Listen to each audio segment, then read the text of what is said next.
Go to the biggest doctor in New York City, the most famous chief of a department of a big cancer hospital. Okay, and you have surgery. If you had surgery with him, and this is page 8 of our booklet, his success rate in you is 76% on average. That's the group of men with PSA 4 to 10, prostate cancer, treated with radical prostatectomy at this big cancer hospital, 76%. Now you can say, wow, he told me he's going to get the whole prostate out. I thought I was going to be home free. Well, it doesn't work that way because they can spread the cancer when they operate. The cancer might have left the prostate. He may have spread the cells when he cut through the prostate, or actually may have cut through the cancer. So if you look at his data, 76% success rate. Our data is 90% for the same group. So for men with PSA 4 to 10, our results are 90% success. The chief of surgery doing radical is 76%. That's an 18% difference. Now, what's 18%? Well, there's more than 200,000 men a year with prostate cancer in America. 18% means 36,000 lives saved. So it's huge numbers. And if you're going to Atlantic City and betting your house, would you bet on the casino that gives you 76% chance of winning or 90% chance of winning? Yeah. Well, I do have your booklet. I'll have to dust it off now. Okay, well, turn to page 8. You'll see the chief of surgery at the big cancer hospital in New York versus us. I mean, again, hopefully you don't have any cancer, but I'm just telling you, if God forbid you do, there are big differences in the treatments. There's differences with quality of life, meaning sexual life and urinary life, and as well avoiding the radical surgery. So lots to think about. A friend of mine, Susan, had that robotic surgery. Mm-hmm. He's fine, but he doesn't have any sexual functions. Right. Well, we can talk about the robotic surgery. Actually, I have a letter here from the chief of a big cancer hospital who does robotic surgery. This is from the chief. And in the letter, if you come in to my office, I'll show it to you. But he said that, quote, "While I prefer robotic approach, there is no convincing study demonstrating clear superiority over open or laparoscopic prostatectomy." So it's pretty odd that you'd recommend a treatment that's not better than other treatments. And actually, there's been a lot of reports in the literature about robotic surgery causing a lot of complications. As far as you said, the sex life and urinary life, there was a study from Harvard Medical School, and actually of men who had robotic surgery, only 13% had no problem with urine, meaning 87% had problem with urine after robotic surgery. And the sexual function, only 2% of men had robotic surgery had no problem with sex, meaning 98% of men were having trouble with erections adequate for intercourse. So, in fact, the complication rates of robotic surgery is pretty high. I think if men understood that there was a 98% chance that their sex life would be affected and an 87% chance their urinary life would be affected, they most likely wouldn't do it. And the list of complications with robotic surgery, I mean, he's got it. This is the man who does it, who recommends it. He made a list of the complications with robotic surgery for prostate cancer, and they were infection, bleeding, blood clot, pulmonary emboli, bowel injury, rectal injury, ureteral injury, cardiac or respiratory problems, penile shortening, urethral strictures, incontinence, infertility, and impotence.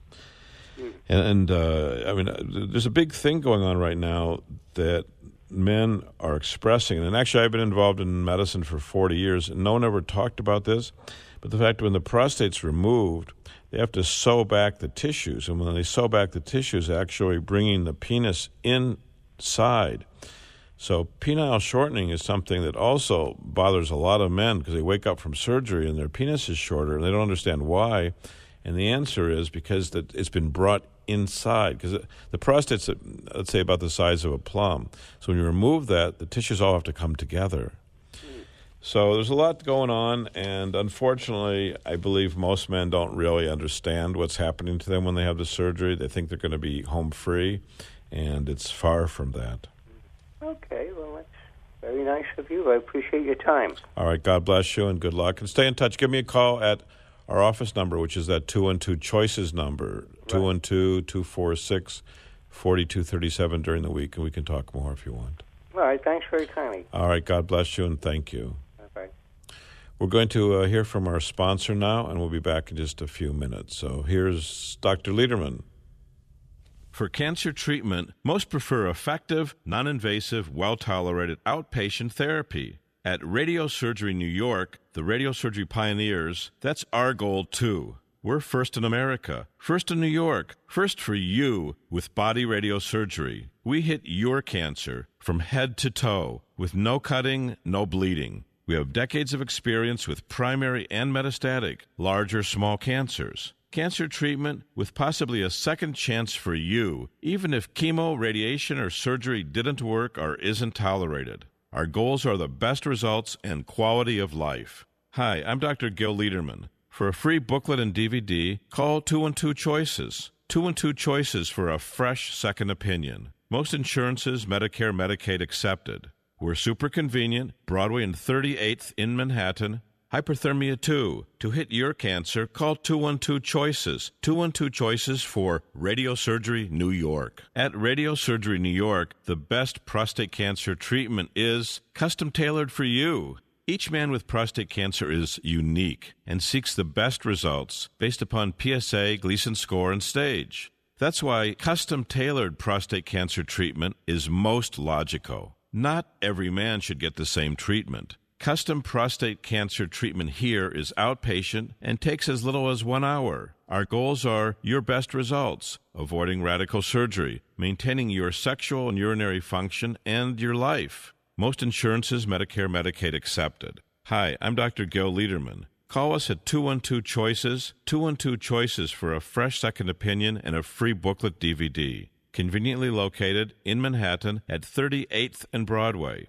For your custom-tailored prostate cancer treatment, call 212-CHOICES. 212-CHOICES. Cherish your life with custom-tailored prostate cancer treatment at Radiosurgery New York. Welcome back to the Radiosurgery Hour. This is Rob Redstone here with Dr. Gil Lederman at the WABC studios in the heart of New York City. We're just a few steps from the Radiosurgery New York Cancer Treatment Center on Broadway and 38th Street. Dr. Lederman, the leading cancer expert, treats prostate cancer non-invasively. He was the first in New York with fractionated brain radiosurgery, and he's the first in America and in the Western Hemisphere with body radiosurgery. Hey, Dr. Lederman, we're back. Hey, we're back. So the topic today is what to do when you're a certain age. So some people say, hey, I'm 70, I'm 80, I'm 90, what should I do? And sometimes people bet against themselves, which wouldn't seem to be a very strategic move. We have a call, let's take it, and then we'll try to see if we can answer this person's questions. It's Dr. Lederman, you're on the air. Hello, good morning.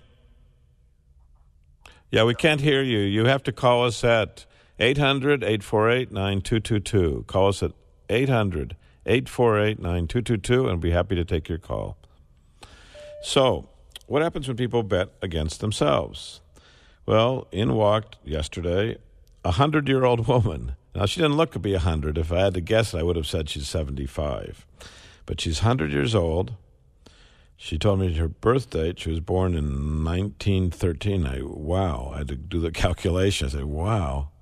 Yeah, that's right, 100 years old. So at 95, she's been in great health. At 95, she had bleeding in the urine.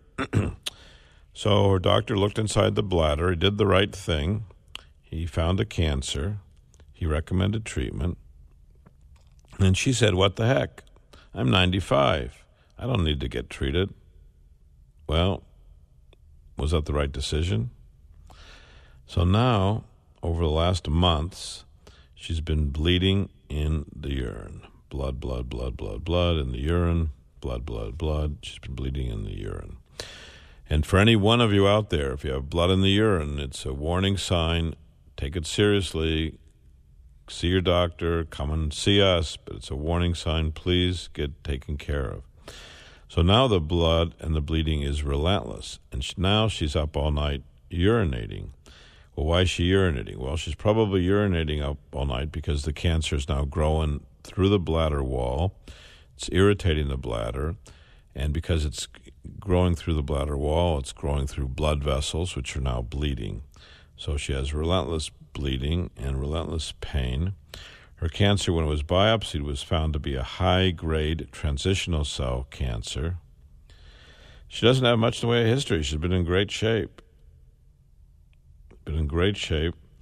So, again, we wanted to stage her up. We could easily do that, painlessly, effortlessly, 1 hour. We got her staged up, and guess what? Even though 5 years has passed, the cancer is still only in the bladder.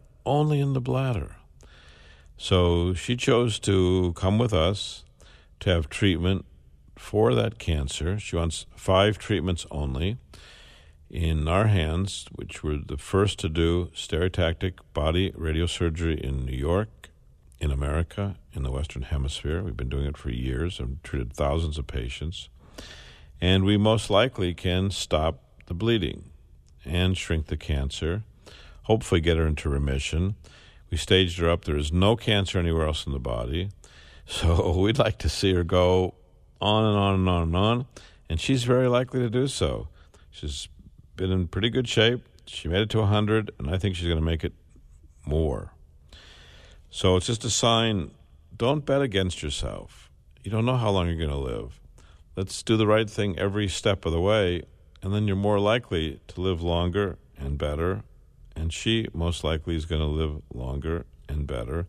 And most likely, we're going to stop that bleeding and stop that cancer. So we wish her well. She's coming in next week to start the treatment. We've done all the planning work. And as I say, the treatment's non-invasive. Each treatment's about 15 minutes. Patients come in, get a treatment, go home. And we had a very similar man, actually, I just finished treating, who's much younger, about 60 years old, with blood in the urine from a cancer of the prostate that's growing through the bladder. And we were able to stop his bleeding completely.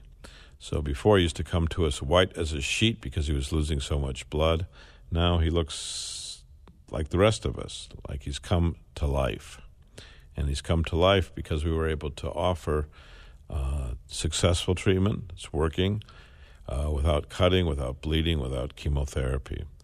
So there are treatments for prostate cancer, bladder cancers, and actually most other cancers, no matter where they're localized. Interesting, right? Very interesting. We have a phone call, so let's take our phone call now, if that's okay. Good morning. Hi, this is Joe from New Jersey. Hi, Joe. Good morning. You're up bright and early. Yes, I am, and thank you for taking my call. My pleasure. pleasure. Question was, I find that when I eat certain foods, like if I eat a fatty meal or sweets for a certain, maybe a day or two, I find that my urine flow seems to get really restricted. And when I don't do that and I eat more of a natural diet, because I exercise regularly and I'm 62 years old, and I find that when I eat a more normal diet, I tend to have to urinate a lot less, and the flow seems a lot stronger. Mm-hmm. Is this cause for alarm, or? Well, there's probably some blockage or intermittent blockage or impedance of the urine. So the urine system, once the urine gets to the bladder, the urine's made in the kidney, it goes down the tubes, the ureters to the bladder, then it gets to the bladder. Now, men, so half the population, have this prostate, and often the prostate may be enlarged. So at age 62, you're very likely to have an enlarged prostate. That could be blocking the urine intermittently.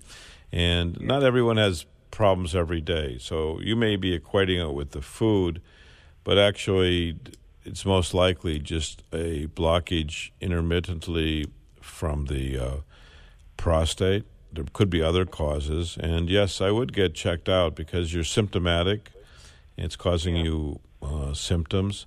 And there may be an enlarged prostate. There may be something else that's blocking it. So if it were me, I would get it checked out. Many men our age have this problem. You're not alone. It's very common. And you just want to make sure that it's not a cancer-related problem. And then, so there's basically two steps. Is it cancer-related or not? And then how to best treat the blockage. Right. does diet affect the